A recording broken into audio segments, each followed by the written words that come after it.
warahmatullahi wabarakatuh. Halo semua, perkenalkan saya Mandaryani dengan NIM 06031282429052 dari Program Studi Pendidikan Ekonomi Angkatan 2024. Tujuan dibuatnya video ini untuk memenuhi ujian akhir semester mata kuliah Teori Ekonomi Mikro dengan dosen pengampu Ibu Yuliana FH, SPD, MPD.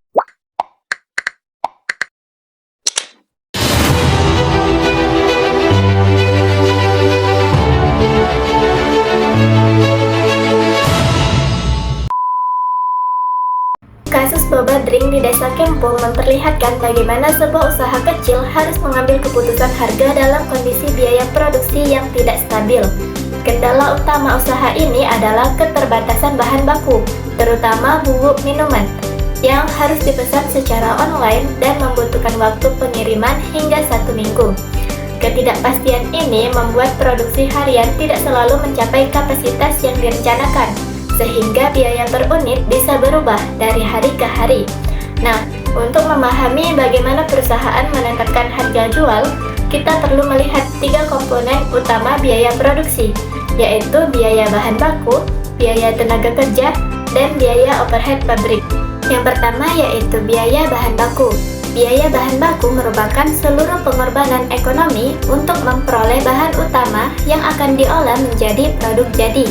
Dalam teori produksi, biaya bahan baku termasuk ke dalam biaya variabel, karena jumlahnya akan naik atau turun mengikuti jumlah produk yang dihasilkan.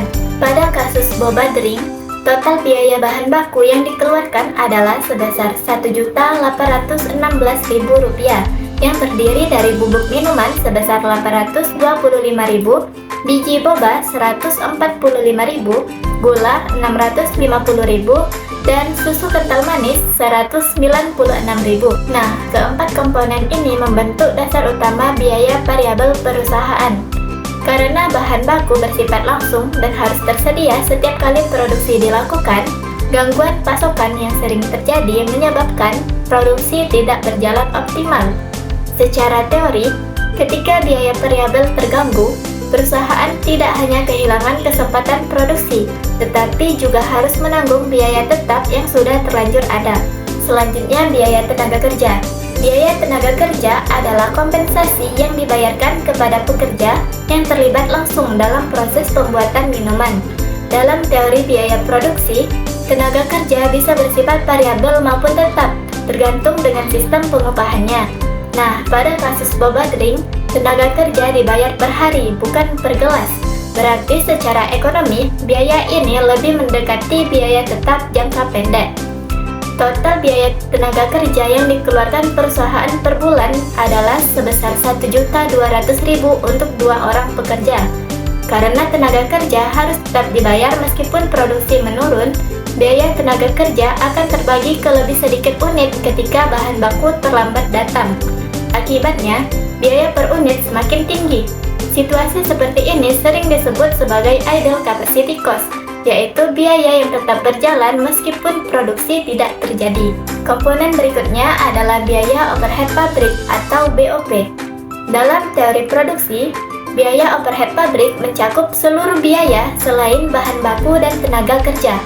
Dan BOP biasanya terbagi menjadi 2, yaitu BOP variabel dan BOP tetap.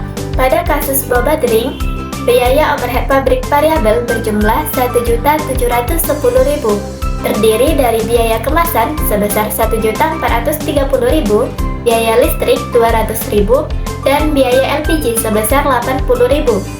Nah, biaya BOP variabel ini berubah mengikuti jumlah produksi, sehingga menambah total biaya variabel perusahaan. Sementara itu, biaya overhead pabrik tetap berjumlah Rp2.550.000, yang terdiri dari tenaga kerja tetap sebesar Rp1.200.000, serta depresiasi 2 mesin produksi sebesar Rp600.000 dan Rp750.000.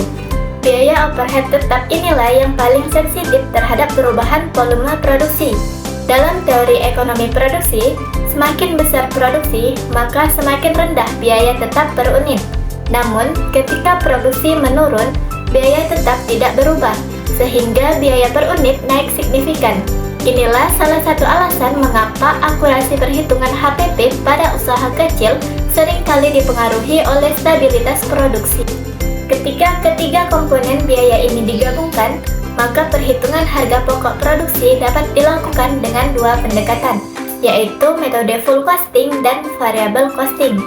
Nah, dengan metode full costing, seluruh biaya bahan baku, tenaga kerja, BOP variabel, dan BOP tetap akan dihitung, yang menghasilkan total HPP sebesar 6.676.000.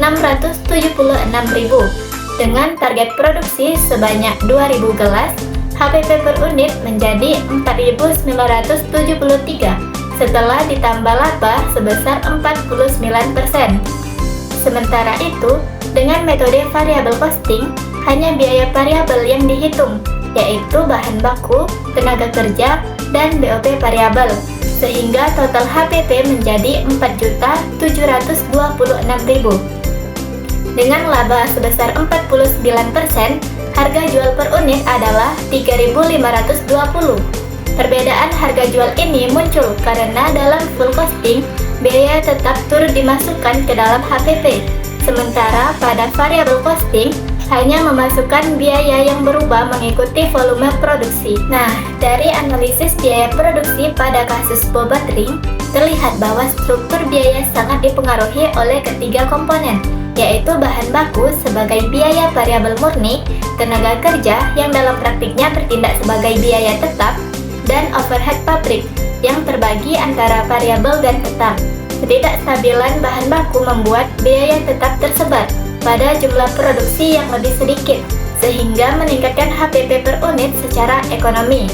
Berdasarkan perhitungan, perusahaan akan memperoleh harga jual sebesar 4.973 per gelas jika menggunakan metode full costing, dan 3.520 per gelas jika menggunakan variable costing dengan laba sebesar 49%. Secara akuntansi, keduanya benar. Tetapi secara ekonomi, efektivitas harga sangat bergantung pada stabilitas produksi ke depannya. Demikianlah analisis teori biaya produksi pada kasus boba drink dari saya. Saya akhiri. Wassalamualaikum warahmatullahi wabarakatuh.